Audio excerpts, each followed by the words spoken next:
Hello, it's Jess, or JashiiCorrin, and today we're going to be having a look at the notebooks that I use for my bullet journaling system.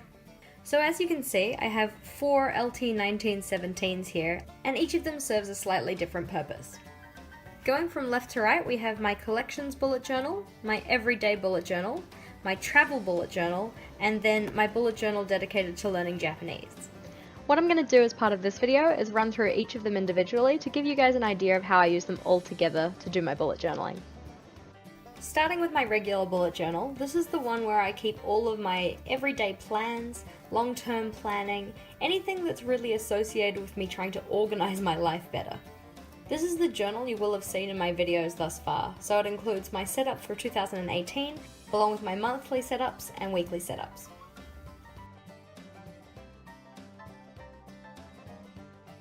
The next one we have is my collections bullet journal. I was finding that as I was using my bullet journal for regular planning and keeping collections, they were actually filling up a little bit too fast. So it was around September last year that I decided that I wanted to keep any long-term collections in a separate place. This also saves me from having to migrate them from bullet journal to bullet journal once I've finished filling up the pages. So as you can see by my index here, this bullet journal contains anything that I feel was going to last longer than the life of just one regular planning bullet journal.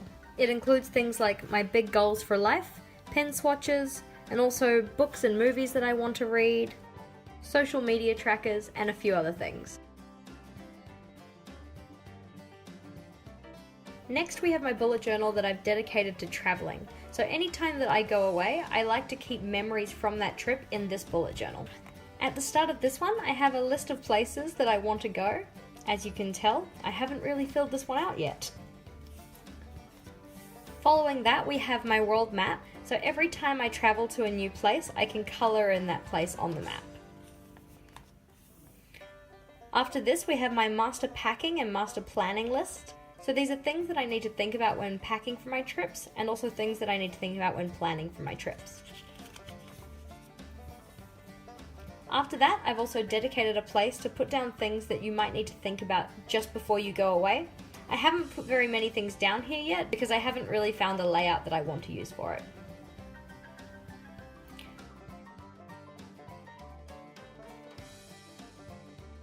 In terms of my bullet journals, the final one we have is my one dedicated to learning Japanese. I learned Japanese when I was at school, but since then I've forgotten most of it. As my friends and I eventually do plan on taking a trip to Japan, I wanted to try and relearn the things that I've forgotten and maybe a few new sentence structures. This is the only bullet journal I own that doesn't have a dot grid, instead has the regular grid format. I started this bullet journal by including the hiragana and katakana alphabets, just so I'd have them as a reference. After this, I decided to put down any of the new words I learn as different collections. So as you can see on this spread, we have one dedicated to greetings and one dedicated to anything related to numbers and time. One of the extra books that I like to use as part of my system is this list book.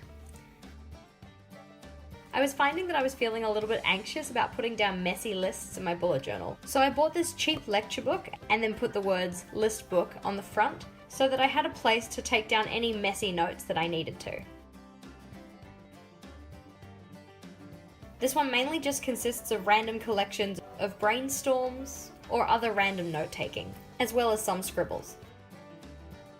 The final one that I have as part of my collection is a visual diary. This is where I like to practice the different art techniques that I'm trying to learn.